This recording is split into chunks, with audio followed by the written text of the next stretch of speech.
challah recipe has 7 ingredients, signifying the 7 days of the week, Shabbos. What's today's ingredient, ladies? Love. Put lots of love into your challah preparation and watch it rise till the kisei hakolot.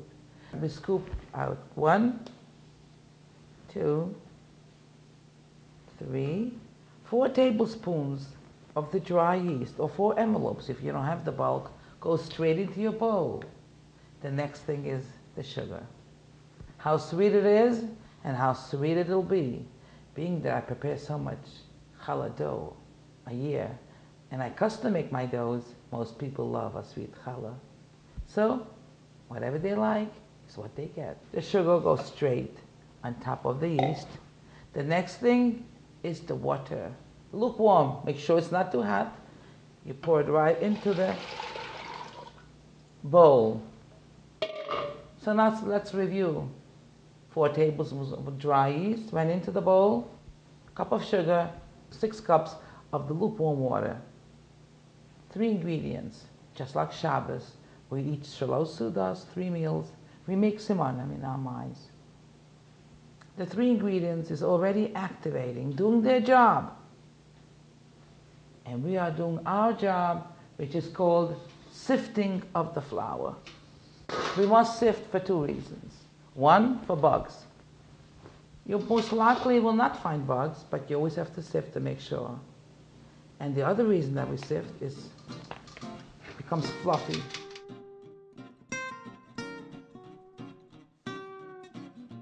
To transfer 6 cups of the sifted flour on top of the 3 friends that has just activated. We take our wet cup again, another useful utensil. We check the eggs. It's very important to check the eggs, of course. We check the eggs. You don't need a separate plate or cup. We will be using the wet cup. 1,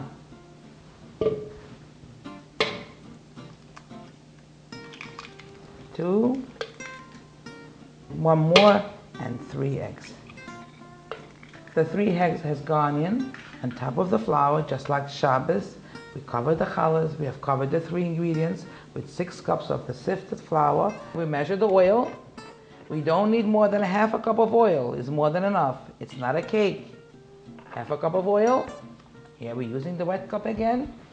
Pour the oil on top. And the last thing that goes in is the salt. 2½ tablespoons of salt will go in to this recipe. 1, 2. You could put in 2½ tablespoons of salt or 2 heaping tablespoons of salt. It's more than enough for 6 pounds. Now we put on the machine on high speed. What we're doing now is we're making a shallow paste. What is the purpose of the paste?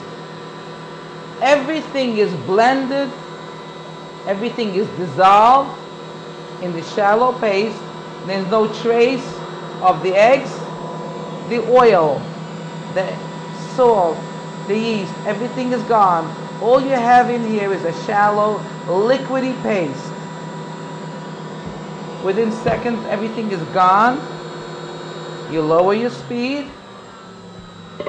You take the balance of your flour, and we thicken the shallow paste to get a dough. After it's thickened, we put it on for 6 to 8 minutes to get all the knots out of the dough, to knead the dough to the perfect supple velvet dough that you need for challah. I have thickened that paste. All I'm doing now, I've reduced my speed, put on my timer for 6 to 8 minutes. What I like about the magic mill is I'm able to put my hand into the dough and I'm able to knead along. And I put a little avoida, a little work into the mitzvah challah. I'm helping along with the machine. Dough has absorbed into that shallow paste.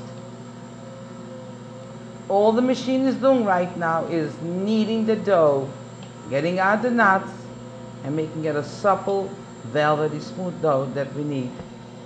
You know it's a good dough when you put your finger to it, nothing comes back. The The sides of the bowl is sweeping clean. We put 2 tablespoons of oil on top of the dough. This way it will not stick to the surface of the bowl or bag that you're going to rise your challah dough in. We turn off the machine and the dough is ready to come out. I'm about to lift out my dough. You could see what a challah dough unfolds the way I showed you how to prepare it. Here is the challah dough. You could transfer it into a silver bowl, the bowl that you sifted, or you could transfer it into a bag. Whichever you prefer, it's okay. I just want to show you how your bowl should look after you've taken out your dough clean. We'll let it rise with the dry yeast. You don't need more than half hour, 20 minutes to half hour for it to rise. And then we are ready to do the braiding, make the bracha and braid.